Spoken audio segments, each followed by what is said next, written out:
Selamat pagi teman-teman kelas 5 di seluruh Nusantara. Apa kabar kalian hari ini? Semoga sehat ya. Hari ini Kak Angga disuruh ayah untuk membersihkan halaman rumah yang penuh dengan sampah kering. Kalau kalian gimana? Sudah membantu orang tua atau wali kalian di rumah belum? Sebelum kita mulai belajar, kita berdoa dulu ya. Semoga ilmu yang kita dapat nanti bisa bermanfaat.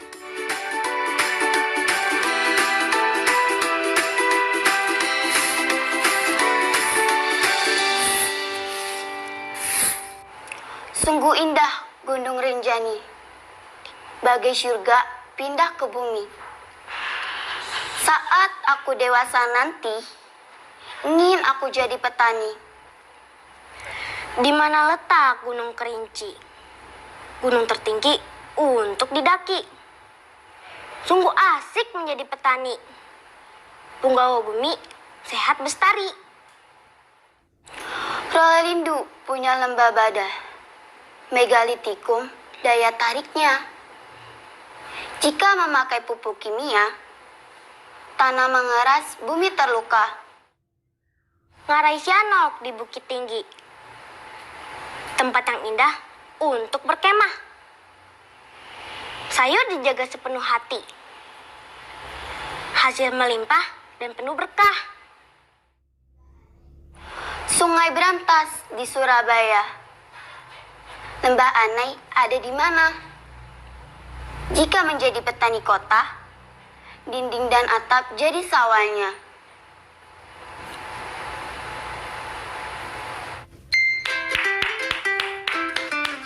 Wah, bagus sekali ya penampilan Sania dan Raka tadi. Nah, puisi lama yang dibacakan tadi adalah pantun. Kenapa pantun? Yuk kita pelajari sama-sama. Sungai berantas di Surabaya. Lembah Anai ada di mana? Jika menjadi petani kota, dinding dan atap jadi sawahnya. Perhatikan dua baris pertama dan dua baris terakhir setiap paragrafnya. Perhatikan pula akhiran di setiap barisnya. Kira-kira apa yang bisa kamu pelajari? Ayo kita kupas syarat atau ciri-ciri sebuah pantun. Syarat pantun. Dalam satu bait, pantun berisi 4 baris atau larik. Baris atau larik pertama dan kedua pada pantun disebut sampiran. Baris atau larik ketiga dan keempat berikutnya disebut isi atau pesan yang ingin disampaikan.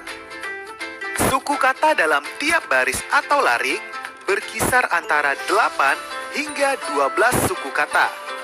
Coba kita hitung suku kata tiap baris pada bait pertama ya. Sung, gu, in, dah, gu, nung, rin, ja, ni. 9. Ba, gai, sur, ga, pi, dah, ke, bu, mi. 9. Sa, at, a, ku, de, wa, sa, nan, ti. 9. Ing, in, a, ku, ja, di, pe, ta, ni. 9. Syarat terakhir ialah sajak atau bunyi akhir pada baris dalam satu bait dalam pantun bersajak A, B, A, B. Artinya, bunyi akhir baris pertama memiliki persamaan dengan bunyi akhir baris ketiga. Sedangkan, bunyi akhir baris kedua harus sama dengan bunyi akhir pada baris keempat. Kita cek pada bait kedua ya. Di mana letak Gunung Kerinci, gunung tertinggi untuk didaki. Sungguh asyik menjadi petani, punggawa bumi sehat bestari. Kalian bisa lihat huruf terakhir dari setiap bait adalah I. Seperti seolah bersajak A, A, A. Sekarang kita lihat bait keempat. Ngarai Sianok di Bukit Tinggi. Tempat yang indah untuk berkemah. Sayur dijaga sepenuh hati, hasil melimpah dan penuh berkah. Nah, pada bait yang ini mulai terlihat sajak silang. A, B, A, B. Larik atau baris pertama dan ketiga memiliki bunyi akhir I. Sedangkan untuk bunyi akhir larik kedua dan keempat memiliki akhiran huruf yang berbeda, yaitu A, H. Ini menjadikan sajak pada bait keempat adalah A, B, A, B. Kata baruku. Sekarang kita belajar yuk tentang kiasan dan makna. Perhatikan tabel berikut ya. Makna kias disebut juga makna konotasi.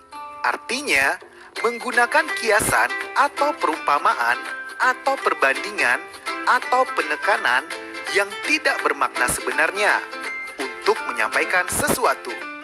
Biasanya, kiasan menggunakan kata seperti dan bagai. Walaupun tidak semua kiasan menggunakan kata-kata tersebut. Coba perhatikan kalimat pada kolom kiasan. Ketiga kalimat tersebut mempunyai makna kiasan atau gaya bahasa. Kiasan memiliki 3 fungsi. 1. Sebagai pembanding atau penyamaan satu hal dengan hal lain. Kedua, sebagai pengumpamaan atau pengibaratan, sementara arti kata bukan sebenarnya. Lalu yang terakhir, digunakan sebagai penekanan pada maksud sebenarnya.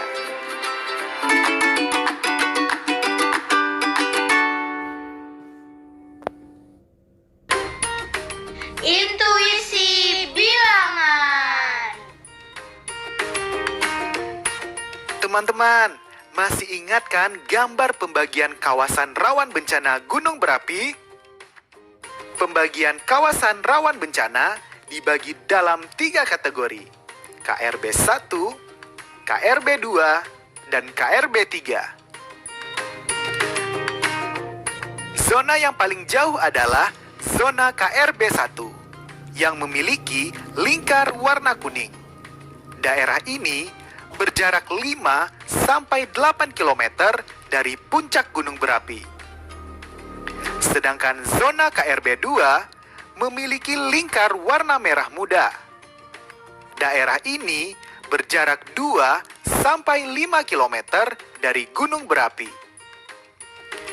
Zona yang paling dekat dengan gunung berapi adalah zona KRB 3 yang memiliki lingkar warna merah tua. Zona ini hanya berjarak maksimal 2 km dari gunung berapi. Masih ingat rumah Doni kemarin kan?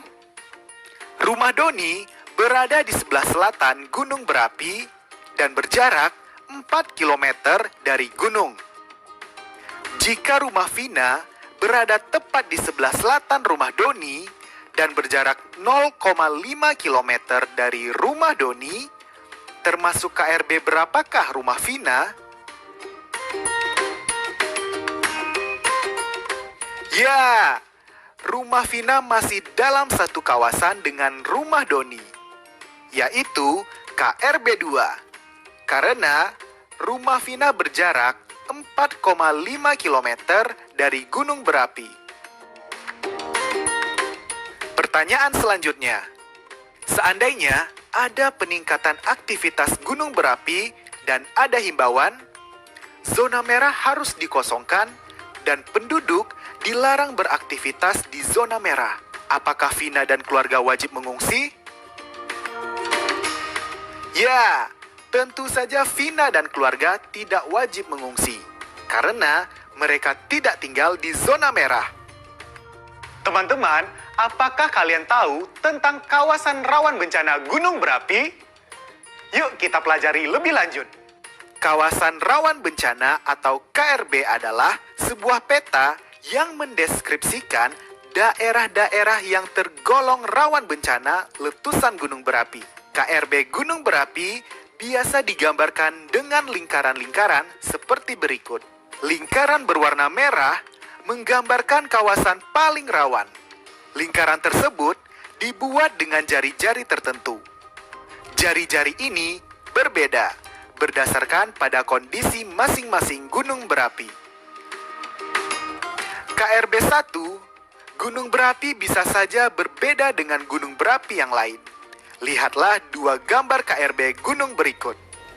Masing-masing gunung memiliki KRB yang berbeda. Dengan memahami KRB dan posisi rumah masing-masing, penduduk sekitar gunung berapi akan selalu siaga dengan kondisi gunung berapi. Sehingga ketika ada himbauan, semua penduduk radius 5 km harus mengungsi. Maka otomatis penduduk yang berada di zona merah dan zona merah muda sudah paham bahwa mereka harus segera mengungsi.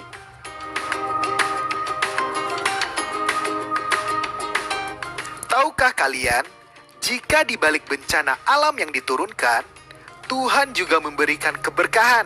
Apa maksudnya? Letusan gunung berapi ternyata memberikan banyak manfaat bagi penduduk yang tinggal di sekitarnya. Jadi, kita harus mensyukuri setiap pemberiannya, termasuk gunung berapi. Saat gunung berapi meletus, gunung tersebut mengeluarkan material vulkanik, salah satunya adalah pasir. Pasir ini merupakan pasir kualitas bagus yang sangat baik digunakan sebagai bahan bangunan. Abu vulkanis yang dikeluarkan pun dapat menyuburkan tanah pertanian karena banyak mengandung unsur hara tanaman. Selain itu, setelah gunung berapi selesai meletus, muncul juga sumber air dan objek wisata baru.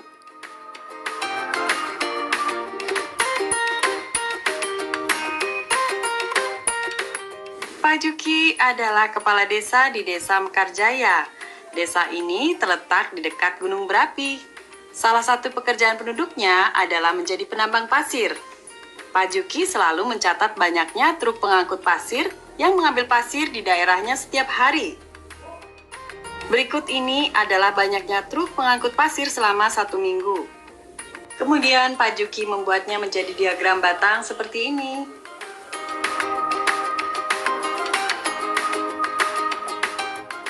Nah, teman-teman, berdasarkan data tersebut, sekarang kita jawab pertanyaannya ya. Yang pertama, benar atau salah, banyaknya truk pengangkut pasir selalu meningkat setiap hari. Ya, jawabannya adalah salah. Karena pada hari Jumat, jumlah truk tidak mengalami peningkatan.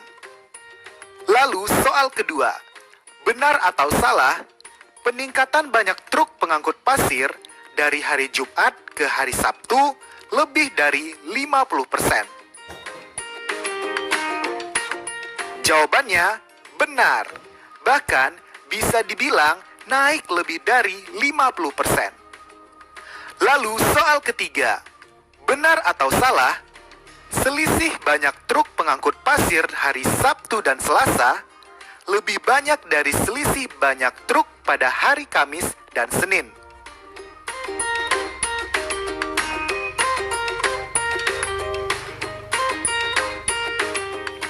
Jawabannya salah. Karena selisih Sabtu dan Selasa adalah 90 dikurangi 68. Berarti 22 truk.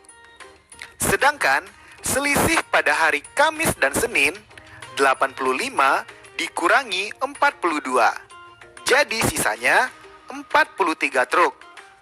Artinya selisih truk pada hari Sabtu dan Selasa justru lebih sedikit dibandingkan hari Kamis dan Senin. Karena 22 truk lebih sedikit dari 43 truk. Soal keempat, jika satu kali mengangkut pasir, setiap truk mengangkut sekitar 5 ton pasir, berapa ton pasir yang diangkut dari Desa Mekarjaya dalam 1 minggu?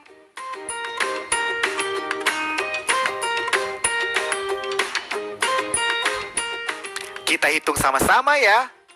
Kita ketahui total banyaknya truk dalam satu minggu adalah 42 truk. Ditambah 68 truk, ditambah 70 truk, ditambah 85 truk, ditambah 35 truk, ditambah 90 truk, ditambah 95 truk, adalah 485 truk. Lalu, tinggal kita kalikan saja 485 dengan 5 ton. Hasilnya 2.425 ton. Jadi, pasir yang diangkut dari Desa Mekarjaya dalam satu minggu sebanyak 2.425 ton. Soal terakhir, jika jumlah pasir yang diangkut dalam satu minggu hampir sama banyaknya, dapatkah kamu memperkirakan jumlah pasir yang diangkut dalam satu bulan?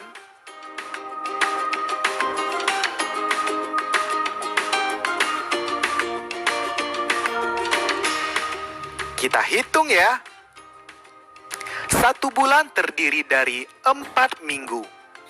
Dan tadi kita sudah ketahui pasir yang diangkut dalam satu minggu adalah 2.425 ton.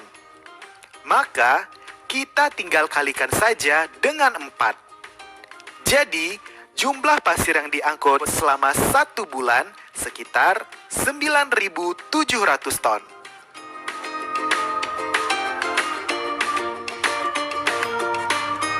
Proyek kreatif minggu ini.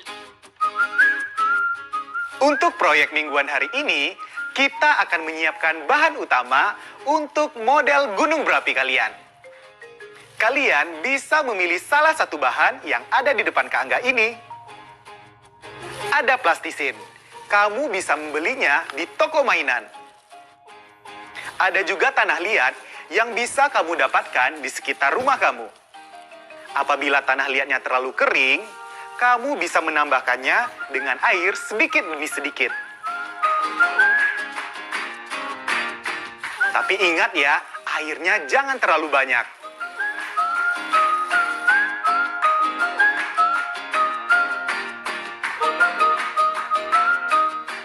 Lalu bisa juga dengan bubur kertas. Bagaimana cara buatnya? Kamu tinggal potong kecil-kecil kertas yang sudah tidak terpakai, lalu rendam dengan air.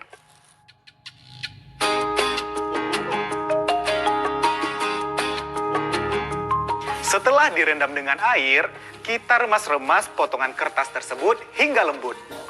Selanjutnya, kita peras potongan kertas tersebut, tapi jangan terlalu kering ya. Terakhir, kita campurkan perasan kertas tersebut dengan lem kayu.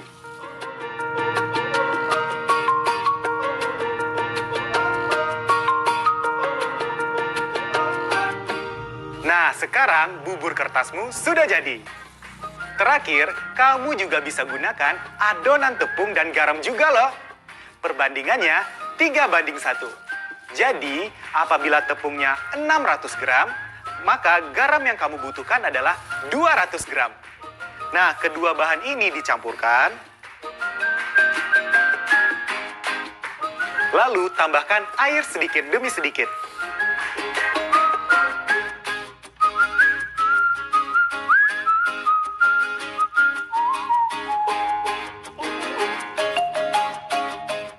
Setelah ini, kita simak yuk cara membuat bentuk gunung berapinya. 1. Ambil styrofoam atau triplek atau kardus lebar. Gunakan sebagai alas untuk membuat model gunung berapi kalian. Kedua, letakkan botol bekas atau kaleng bekas kira-kira di tengah alas yang kalian siapkan. 3. Tempelkan adonan yang kalian siapkan pada bagian A di sekeliling botol sampai botol tertutup dan menyerupai bentuk gunung berapi. 4. Tambahkan tanaman, sungai, atau danau di sekitar gunung berapi buatan kalian. Ini dia rangkuman tahapan proyek kreatif hari ini. Kalian bisa mencatat atau memotretnya dengan gawai yang ada agar kalian tidak lupa.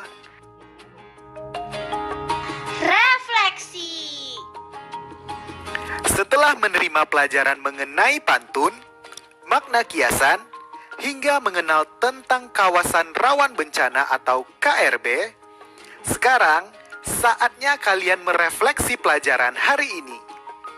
Lihat data di samping kiri layar. Dengan menggunakan data itu, jawablah pertanyaan di samping kanan. Selamat mencoba!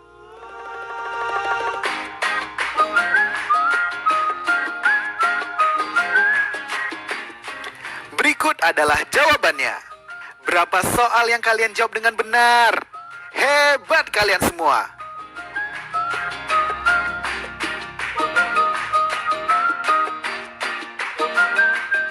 Teman-teman, tidak terasa pelajaran hari ini sudah selesai. Semoga ilmu yang kalian dapat hari ini bisa berguna.